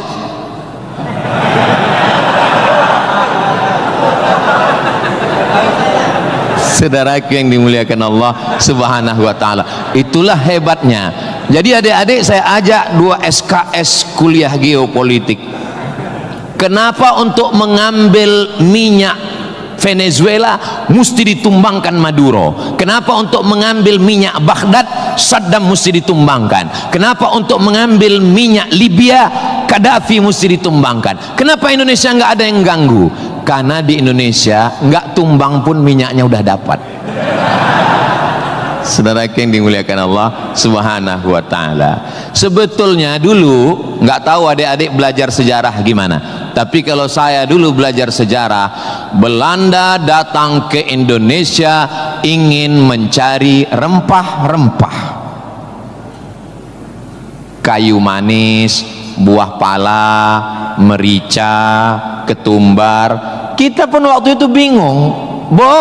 Nanya sama guru SD, ya, Belanda kesini naik kapal kayu jauh-jauh dari Amsterdam, 3 bulan naik kapal cuman mau cari rempah. Iya katanya. Sekarang baru kita tahu mereka bukan nyari rempah, nyari minyak. Ini udah di kapling-kaplingnya. Papua emas, Sulawesi nikel. Ada satu pulau namanya Pulau Emas, Swarna Dwipa. Swarna Dwipa artinya pulau emas, nama lain dari Sumatera. Dulu ketika Portugis, ada satu negara namanya Portugal, orangnya namanya Portugis. Portugis dengan Portugal itu sama, cuman beda nama negaranya Portugal, orangnya Portugis. Portugal itu bukan persatuan orang tua gatal. Mereka inilah yang datang untuk mengambil cengkeh ke Tidore dan Ternate, Sumatera, Kalimantan, Sulawesi. Antara Sulawesi dan Papua ada kerajaan kecil Tidore dan Ternate. tanaman yang mereka cari adalah cengkeh, karena cengkeh hanya tumbuh di Tidore dan Ternate. Ketika mereka ambil bibit cengkeh mau ditanam di Eropa, musim dingin mati. Indonesia ini potensinya luar biasa. Tidak ada negara miskin, yang ada adalah negara salah kelola. Ustaz sedang bicara Indonesia? Tidak, negara kita kaya. Saya bicara tentang Konoha. Maka saya tidak pernah pesimis, saya selalu optimis. Makanya walaupun ini bulan puasa, lapar, tapi suara saya menggelegar kan? Karena saya di kampus Unsri, maka saya semangat. Tapi seandainya ceramah siang jam 2 habis khutbah Jumat ini bukan di Unsri, tidak begini isi ceramah saya. Paling saya, marilah kita banyak ingat mati, ini bulan Ramadan, mari kita banyak-banyak beristighfar, kita mengejar Lailatul Qadar. Tapi saya sedang bicara tentang masa depan. Saya bicara dengan mahasiswa, mereka yang akan melanjutkan tongkat estafet perjuangan ini. Saya yakin dan percaya bidang pertanian sudah, peternakan sudah, geopolitik mereka sangat paham, dan masalah spiritual batinnya mereka dididik di dalam Masjid Nabawi. Mereka diingatkan tentang 3. Adik-adik belajar agama ini nggak usah repot, nggak usah ribet, nggak usah jelimet. Yang penting di dalam hati itu ada 3. Pertama, akidah. Wujud qidam baqa mukhalafatu lil hawadisi qiyamuhu binafsihi wahdaniyah qudrat iradat ilmun sama basar kalam sifat 20. Ini akidah kita Imam Abul Hasan Al-Asy'ari. Yang kedua, setelah akidahnya mantap, dia mau beribadah. Gimana caranya beribadah? Rukun, syarat, wajib, sunnat. Inilah yang kedua, namanya fikih. Belajar fikih solat, belajar cara wudu, cara tayamum yang membatalkan solat. Tapi dua-dua ini nggak ada maknanya. Ibadahnya nggak bermakna, akidahnya nggak bermakna kalau tidak ada yang ketiga. Yang ketiga adalah akhlak, sopan santun, tata krama, budi bahasa, menghormati orang tua, memuliakan dosen. Saya sangat bisa untuk ceramah berdiri naik di atas ini, bisa. Kalau mau saya tadi minta sama panitia, Pak panitia izin saya mau naik ke atas, boleh. Lalu kenapa saya nggak naik ke atas? Karena saya segan tapak kaki saya di atas kepala Pak Rektor. Saya di atas sementara Bapak Ketua DPRD di bawah. Itu namanya sopan santun, tata krama, budi bahasa. Tapi adik-adik yang di atas jangan tersinggung. Saya bukan menyinggung. Nggak apa-apa, demi Allah nggak apa-apa. Tapi Pak Ustadz khotib Jumat kan naik ke atas. Khotib Jumat di atas memang mimbar ini untuk khutbah. Mimbar Nabi itu tangganya cuma 3. 1, 2, 3. Maka kalau definisinya lebih dari yang dibuat Nabi adalah bid'ah, inilah mimbar yang bid'ah. 1, 2, 3, 4, 5, 6, 7, 8. Mimbar Nabi cuma 3. Sekarang orang belajar agama bukan mau menggali potensi agama, tapi hanya cukup dengan 5 jari. Jika tidak ada zaman Nabi, bid'ah. Apa ini? Orang mondok 7 tahun, belajar lagi di Al-Azhar, belajar lagi di Darul Mustafa Yaman, belajar lagi di Al-Ahqaf, terbang Syekh Syafiq dari Qudratullah, terbang ke Yaman belajar agama, bahasa Arab, nahu, sorob, balaghah, mantik, bayat, ma'ani. Ada orang ngaji cuman 5. Kalau tidak dibuat Nabi, bid'ah. Hari pertama ngaji online, hari kedua mulai membid'ahkan orang lain. Ini pemiskinan ilmu. Masya Allah, sangat luar biasa tausiah yang sudah disampaikan oleh guru kita Al-Ustaz Abdul Somad. Sahabat beriman yang dimuliakan Allah, tetaplah di channel ini karena kajian ini belum selesai dan masih banyak lagi hal-hal menarik yang akan disampaikan oleh beliau. Mari kita lanjutkan kembali. Selamat mendengarkan. Dan orang-orang beginilah yang mau diadu domba. Jangan mau diadu domba, karena kita bukan domba. Maka siapa yang mau diadu domba, nanti disembelih waktu Idul. Saudaraku yang dimuliakan Allah Subhanahu wa taala. Jadi belajar agama itu penting. Kalau di universitas agama Islam memang dia ada pelajaran yang begitu banyak. Tapi di universitas umum mereka belajar 2 SKS, 16 tatap muka, potong mid semester, potong pertemuan pertama, potong libur banjir, asap dan mati lampu. Hanya tinggal 5 pertemuan. Apa yang bisa diambil dari situ? Tapi saya optimis di Palembang, di Sumatera Selatan, orang tidak hanya ngaji di kampus tapi juga ngaji di masjid. Bulan Ramadan ini pengajian penuh, kultum subuh, kultum duha, kultum zuhur, kultum asar, kultum menjelang berbuka, kultum habis isya menjelang tarawih, tambah malam 10 terakhir kultum iktikaf. Maka ada namanya madrasah Ramadan. Kira-kira selesai Ramadan ini apa yang bertambah? Alhamdulillah Ustaz Somad, selesai berRamadan ini ada 5 yang bertambah. Apa dia? Berat badan, kolesterol, gula darah, diabetes, asam lambung. Mudah-mudahan selesai Ramadan ini kita sehat walafiat semuanya insyaallah. Ustaz Somad ceramahnya jangan lewat dari jam 2.30. Kenapa? Karena kalau lewat Ustadz ditinggalkan helikopter. Begitu arahan tadi. Saya sebetulnya mau berlama-lama dengan adik-adik sekalian karena saya nyaman ceramah di Unsri ini. Tapi apalah daya, memang sedap makan ikan gulama dimakan sambil nonton Harry Potter. Saya tidak bisa berlama-lama karena takut ditinggalkan helikopter. Itulah yang dapat saya sampaikan pada kesempatan yang baik dan mulia ini. Adapun tepuk tangan yang kurang semangat saya maklum karena lapar semuanya. Kepada Bapak Rektor dan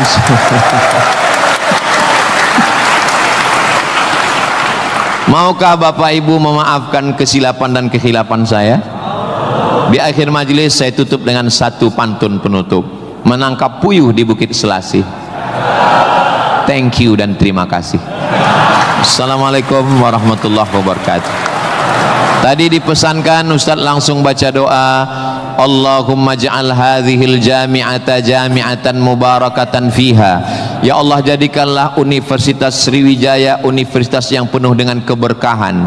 Allahumma jazi asatidatina, berikanlah balasan terbaik kepada Bapak Rektor, Wakil Rektor, Dekan, Wakil Dekan, Ketua Jurusan, dosen-dosen kami ya Allah. Sahih ajsadahum, sehatkan badannya, qawi imanahum, kuatkan imannya, wajzi hasanatihim, berikan balasan terbaik untuk guru-guru kami ya Allah.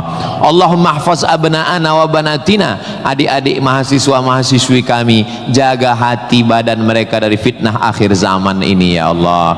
Allahumma ja'al hadzal balada baladan amina, jadikanlah Sumatera Selatan Indonesia baldatun thayyibatun wa rabbun ghafur. Allahumma dafa'an al-ghala wal waba wal fahsya wal riba wal zina, selamatkan dari malapetaka, bencana riba, zina, narkoba, perbuatan keji dan mungkar. Allahumma ansur ikhwanana al-mujahidin al-mustad'afina fi Palestin, tolong saudara kami yang sedang teraniaya di Palestina ya Allah. Rabbana taqabbal minna, terimalah salat kami, puasa kami, qiyamul lail kami, tahajud kami, zikir kami, khataman Quran kami. Wa tammim taksirana, sempurnakan segala kekurangan kami. Waqtim bis salihati a'malana, tutup umur kami dengan husnul khatimah. Kama jama'tana fi hadzal majlisil mubarak, sebagaimana engkau kumpulkan kami di majelis ilmu di tempat terbaik, di waktu yang baik, dengan ibadah yang baik, kumpulkan kami nanti di surga bersama Nabi Muhammad sallallahu alaihi wasallam. Rabbana atina fid dunya hasanah wa fil akhirati hasanah wa qina adzabannar. Wa sallallahu ala sayyidina Muhammad wa ala alihi wa sahbihi wa sallam walhamdulillahi rabbil alamin. Taqabbalallahu minkum minna wa minkum taqabbal ya karim. Adik-adik jangan berdiri dulu, duduk. Saya dengan Pak Rektor dengan Civitas Akademika duduk di depan, lalu diambil fotonya dari sini. Soto bukan sembarang soto, soto dimakan di tengah laut, foto bukan sembarang foto, habis foto cepat diupload. Assalamualaikum warahmatullahi wabarakatuh. Alhamdulillahirrabbilalamin. Demikianlah tausiah yang sangat luar biasa yang sudah kita dengarkan bersama dari guru kita Al-Ustaz Abdul Somad. Tentunya banyak sekali ilmu, hikmah, dan manfaat yang bisa kita jadikan pelajaran dalam kehidupan kita sehari-hari. Sahabat beriman yang dimuliakan Allah, mari kita doakan guru kita, semoga beliau selalu diberikan kesehatan dan dimudahkan segala urusannya. Dan buat sahabat semua yang sudah setia menyimak video ini sampai selesai, saya ucapkan terima kasih banyak. Semoga Allah Subhanahu wa Ta'ala senantiasa selalu melimpahkan segala rahmat dan karunia-Nya kepada sahabat semua.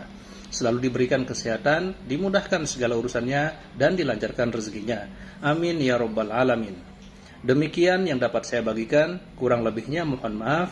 Sampai bertemu lagi di video berikutnya. Wassalamualaikum warahmatullahi wabarakatuh.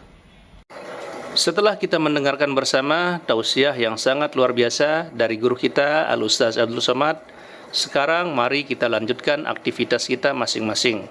Semoga apa yang sudah disampaikan oleh beliau bisa menjadi ilmu yang bermanfaat dalam kehidupan kita sehari-hari.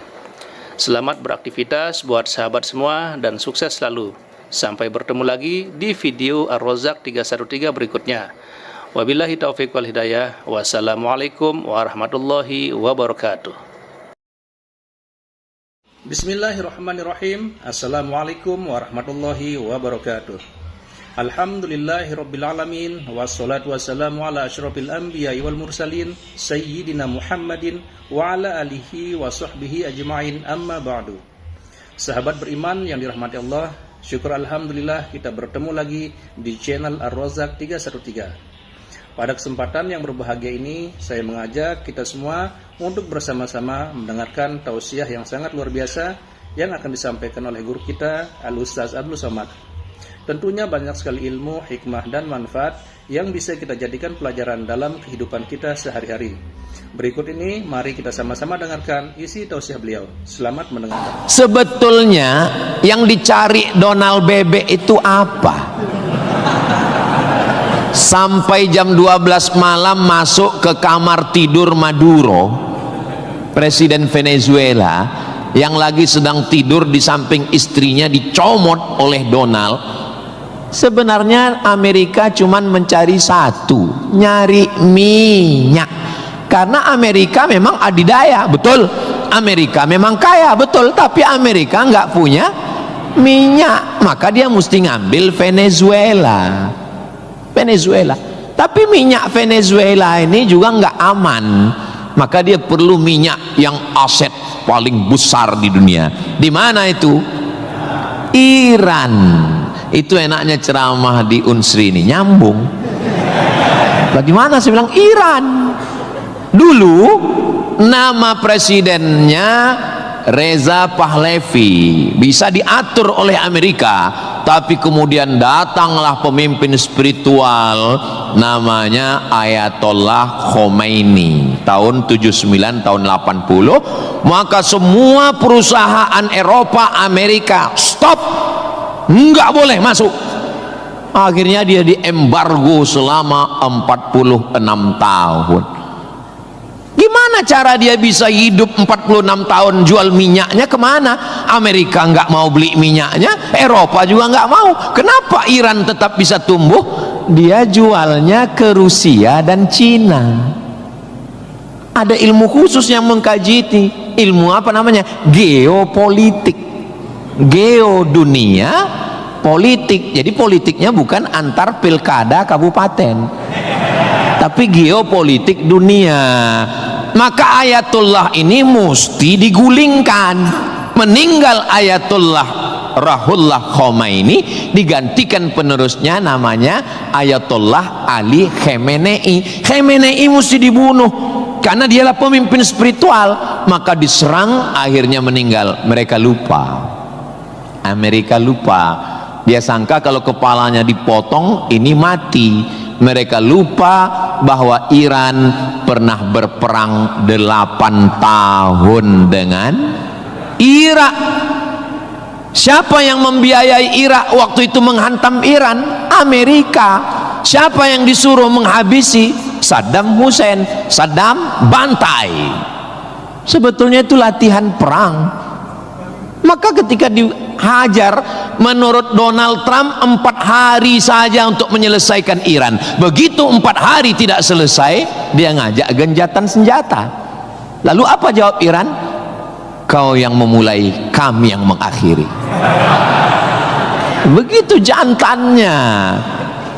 Kalau mau ambil minyak Venezuela, tumbangkan Maduro. Kalau mau ambil minyak Irak, tumbangkan Saddam. Kalau mau ambil minyak Libya, tumbangkan Gaddafi. Maka Gaddafi tumbang, Saddam tumbang, Ayatollah tumbang, Maduro tumbang. Kalau mau ambil minyak Indonesia, nggak ada bawa-bawa Islam. Universitas Sriwijaya, tapi isinya sangat Islami. Mahasiswanya belajar di masjid, mahasiswanya dipisah laki-laki dan perempuan, yang laki-laki di depan, yang perempuan di belakang, sehingga yang mahasiswa nggak bisa melirik mahasiswi, dan mahasiswi pun hanya bisa melihat tengkuk mahasiswa. Jadi nggak akan ada istilah pacaran di dalam masjid, di luar kita nggak tahu. Mudah-mudahan Allah menjaga adik-adik semua. Bagi yang sudah daftar dan lulus belajar di Universitas Sriwijaya, ini nikmat yang terbesar. Syukuri dengan ucapan Alhamdulillahi Rabbil Alamin. Dan kita berterima kasih kepada orang yang mengajarkan kita cara bersyukur dengan berselawat untuknya. Allahumma sholli ala Sayyidina Muhammad wa ala ali Sayyidina Muhammad. Ini kampus luas sekali. Saya tadi dibawa dari sholat Masjid Polda pergi ke parkir helikopter. Lalu saya sebenarnya mau cerita bahwa saya naik heli, itu aja sebetulnya. Iya, kadang orang cerita mutar-mutar substansinya sulit dipahami. Kenapa kita mesti naik heli? Ini kampusnya Ustadz kalau lewat tol lebih kurang 40 menit dari kota Palembang. Kenapa kampusnya mesti jauh? Ternyata di sini ada 700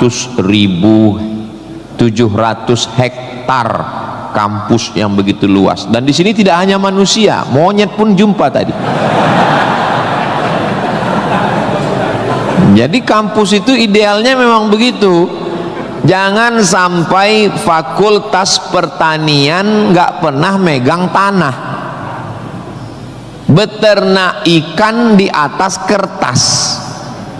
Fakultas peternakan, fakultas perikanan, tapi nggak pernah megang ikan, hanya presentasi makalah. Begitu lulus kerja jadi teller di bank, nggak nyambung. Maka di sini praktek. Tadi saya diberitahu oleh Bapak Ketua HIPMI, Ustadz Somad, ini tempat praktek pertanian. Masya Allah.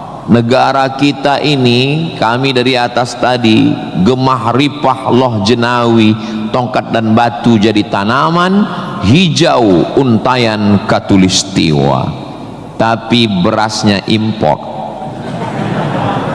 Kenapa? Padahal tanah begitu luas. Menunggu sarjana-sarjana pertanian dari Universitas Sriwijaya. Begitu. Kenapa enggak kita tanam? Kalau kita tanam otomatis tanah kita berkah. Kalau sudah dia nanam padi, pasti dia malam berdoa sama Allah, tumbuhkan padiku, berkahkan rezekiku, turunkan hujannya.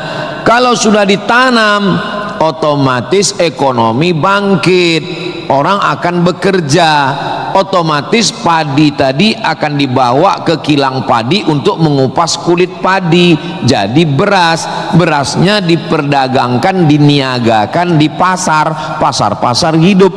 Tapi tidak semua orang mau. Kenapa? Karena dengan import ada fee, ada uang masuk, ada kejahatan, membunuh petani, membunuh pedagang, akhirnya orang dininabobokan. Jadi solusinya apa? Solusinya semua mesti berangkat dari kampus. Kampus apa? Kampus Universitas Sriwijaya. Ustadz beberapa kali nih nyebut Universitas Sriwijaya, dia memang setiap 5 menit sekali disebut. Terus kalau orang belajar di Universitas Sriwijaya ini, Ustadz Somad dapat apa? Saya dapat amal jariah dari alumni-alumni yang membangun Indonesia menuju Indonesia Emas 2045 insyaallah. Universitas Sriwijaya bukan swasta, negeri. Orang berbondong-bondong nasional dari Sabang sampai Papua mau daftar ke sini. Yang sudah lulus alhamdulillah, yang belum lulus berusaha, bertawakal, berdoa, insya Allah. Enggak lulus innalillah. Sudah lulus, belajar, banggakan orang tua. Enggak usah dulu matanya jelalatan, lirik sana lirik sini, nembak cewek enggak diterima, cinta ditolak, kapak bertindak. Enggak usah, serius aja belajar. Saya jadi mahasiswa sama seperti adik-adik. Saya sampai di Kairo 5 September 1998. Belajar 99, 2000, 2001, 2002. 4 tahun saya di Mesir, tidak pernah pacaran sekalipun. Makanya saya ngomong sekarang ringan. Coba kalau saya dulu playboy cap gayung, susah saya ngomong. Jadi apa yang kita rasakan waktu kuliah dulu, ya kita lah ngomongnya cair aja. Adik-adik jangan pacaran, yang penting kualitas belajar, sibuk menyibukkan pikiran untuk belajar. Terus Ustadz dulu nggak pacaran itu gimana ceritanya? Mahasiswa Indonesia 2400, yang laki-laki 2100, yang perempuan 300. Saya termasuk yang tereliminasi, kalah dalam persaingan. Tapi kalau kita kalah dari satu sisi, jangan kalah dari sisi yang lain. Saya alhamdulillah untuk masalah pacaran mungkin saya kalah. Saya bukan petualang, saya kurang suka adventure. Tapi dalam masalah belajar saya serius. Di Al-Azhar tidak pakai sistem SKS, dia pakai sistem paket. 1 tahun ada 14 mata kuliah tambah 2 juz hafalan Quran, dan dibagi 2 termen, 7 termen awal, 7 termen 2. 14 mata kuliah, kalau nggak lulus 3 ulang setahun. 3 mata kuliah itu hanya diulang dalam setahun, habis umur. Maka saya berusaha belajar pagi, petang, siang, malam, tetap tidur dan makan. Dan akhirnya saya selesai S1 masuk bulan September. Saya selesai S1 bulan Juli. Saya selesaikan S1 saya 3 tahun 10 bulan. Selesai 3 tahun 10 bulan. Belajarnya bahasa Arab, diktatnya bahasa Arab, dosennya orang Arab. Maka saya kalau ketemu sama mahasiswa, saya tanya, semester berapa? 4 Pak Ustadz. Tapi mukanya kok tua kali. 14 Pak Ustadz. Kok bisa kamu sampai semester 14? Dosennya orang Indonesia, diktatnya bahasa Indonesia, referensinya Indonesia, campur Inggris dikit, makalah bisa campur AI. Kenapa kuliah bisa begitu lama? Apa kuncinya Ustadz, kenapa kuliah bisa cepat? Kuncinya simple aja. Saya kan belajar dulu dapat beasiswa dari Al-Azhar. Al-Azhar itu kalau tidak naik tingkat setahun, beasiswanya potong 50%. Kalau nggak naik 2 tahun, putus. Kalau 3 tahun nggak naik, DO. Kalau sudah DO, tidak dikasih tiket pulang. Siap-siap membuat rakit dari Sungai Nil ke Sungai Siak. Jadi yang membuat saya serius belajar itu adalah karena takut nggak makan dan takut nggak dapat tiket pulang. Jadi saya juga terlalu muluk-muluk. Saya nggak berani juga menasihati adik-adik. Saya belajar serius karena takut kepada Allah. Dulu kita nggak begitu. Ya itu. Makanya kalau ada mahasiswa, Ustaz Somad, ya, tolong saya kasih tips biar supaya serius belajar dan nggak pacaran. Saya bilang, cewek itu mau sama kau karena kau berduit. Kalau kau nggak berduit, nggak ada cewek mau. Kalau ada juga cewek mau, kau nggak berduit, dia tetap mau. 2 kemungkinan. Pertama, memang kau bertuah. Yang kedua, cewek itu bodoh. Iya, kan bodoh itu. Udah jelas laki-laki nggak ada duit, mau juga dia. Pelet apa yang dia pakai? Dari semester 1 pacaran, semester 2 sampai KKN, bonceng sana bonceng sini, pergi sana pergi sini, pacaran 5 tahun, ditinggal pas lagi sayang-sayangnya. Mohon maaf, kalau ada mahasiswi yang mau pacaran sampai 5 tahun, itu sama seperti iklan roti, dibuka, dijilat, dicelupin, gak dimakan-makan. Kira-kira yang rugi cewek apa cowok?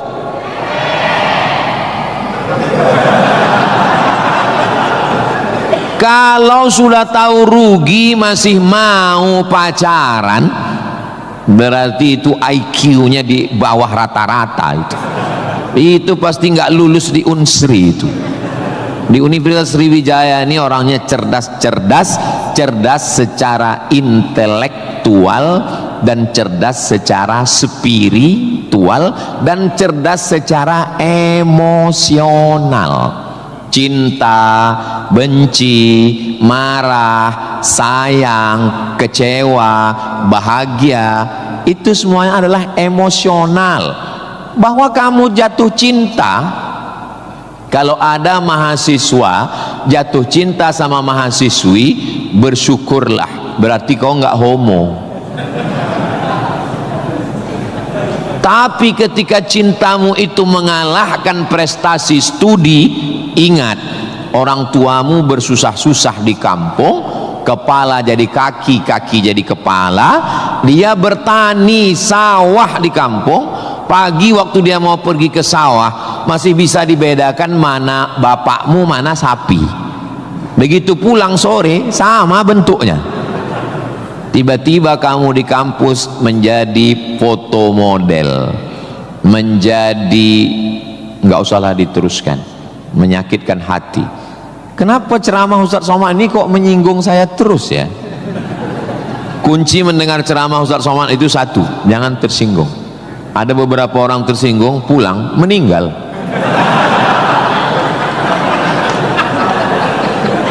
Saudaraku yang dimuliakan Allah, belajar ini seperti pakai kacamata kuda. Jadi waktu belajar dulu pakai kacamata kuda, jangan tengok kanan, jangan tengok kiri, fokus ke depan, tentukan arahmu, maka alam semesta akan membantu. Tentukan targetmu, mana last destination, stasiun terakhir yang mau ditarget mana. Setelah itu langkah kena kakimu, karena kau bertuhan, serahkan pada Allah. Bismillahi tawakkaltu ala Allah, la haula wala quwata illa billah. Ustadz dulu cita-citanya apa? Cita-cita saya selesai S1, habis itu saya S2, habis itu saya S3. Setelah saya doktor, saya mau jadi dosen, dan setelah nanti dapat duit, saya mau membahagiakan orang tua. Cita-cita saya nggak banyak. Nggak ada cita-cita saya dulu diundang memberikan kuliah umum ke Universitas Sriwijaya, naik helikopter, nggak ada sama sekali. Nggak terpikir di kepala saya, nggak ada terlintas. Cita-cita saya simple, singkat aja. Yang penting kuliah S1, S2, S3, habis itu doktor, jadi dosen, pulang ke kampung, ngajar, membahagiakan orang tua. Makanya waktu saya kuliah di Maroko, saya anak pertama, adik saya anak kedua. Kami cuma berdua, adik beradik, saudara kandung laki-laki dua-duanya. Kata adik saya mau nikah. Saya tunggu kamu pulang selesai S2 di Maroko atau gimana? Saya bilang kau nikah aja duluan, karena aku nggak jelas tanggalnya nih kapan. Pulang pun aku belum tentu nikah. Aku masih banyak cita-citaku. Aku masih selesai S2, aku mau S3, aku mau jadi dosen, aku dapat uang, membahagiakan. Kau kalau mau nikah, nikahlah duluan, jangan terhalang karena aku. Alhamdulillah adik saya menikah duluan, anaknya sekarang sudah gadis, anak perempuan pertama, dan sekarang sudah belajar di Al-Azhar Kairo, Mesir. Jadi kita bagi-bagi, kau bahagiakan dengan ibu punya cucu, dan aku membahagiakan dengan kuliahku. Nah, jadi kalau kita mau kuliah, jangan juga kita halangi adik-adik kita yang mau nikah.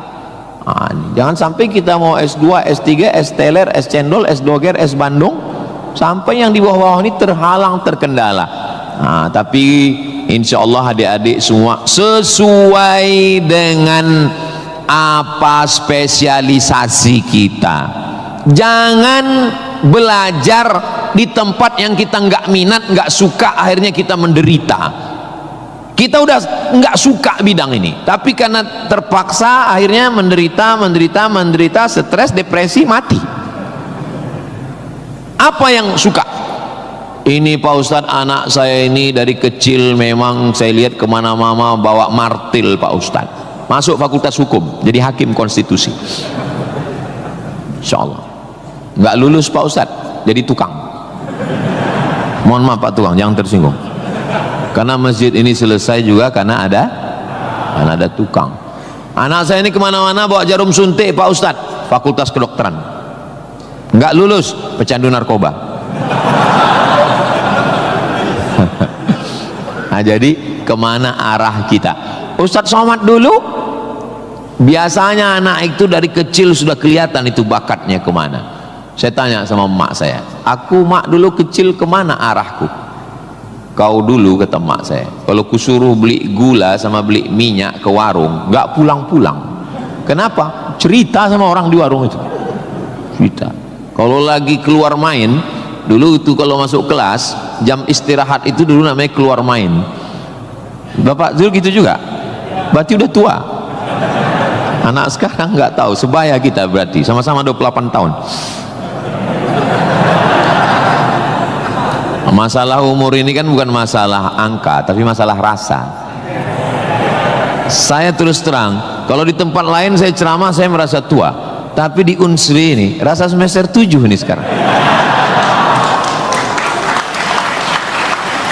Nah itu, maka saya memang minta itu kepada Ustadz Kemas Ali, tolong kalau saya datang ke Sumatera Selatan 5 unsur mesti tercapai. Saya ada ceramah di kantor, alhamdulillah tadi sudah di kantor polisi. Tolong bawa saya ceramah di tanah lapang, tablik akbar supaya semua masyarakat dapat.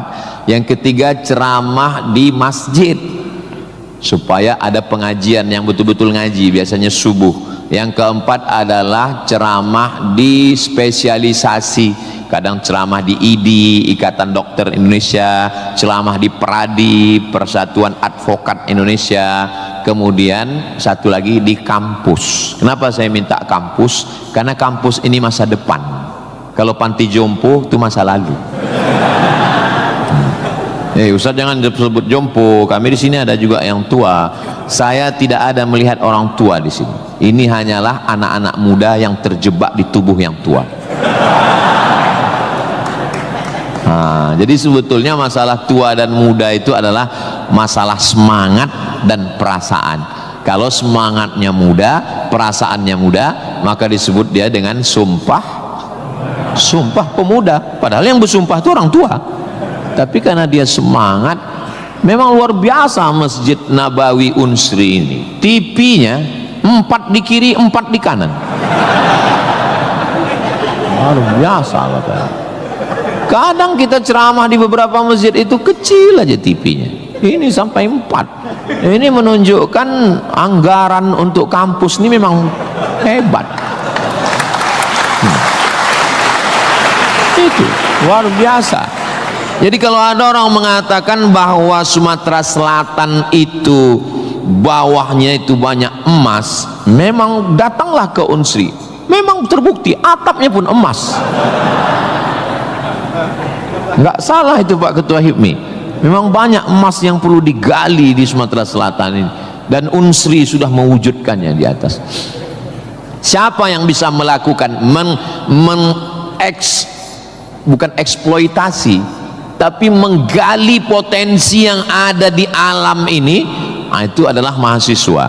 Inna fi khalqis samawati, dalam penciptaan langit, wal ardi, penciptaan bumi, wakhtilafil laili wan nahari, perputaran siang dan malam, la ayat, itu semua adalah ayat-ayat.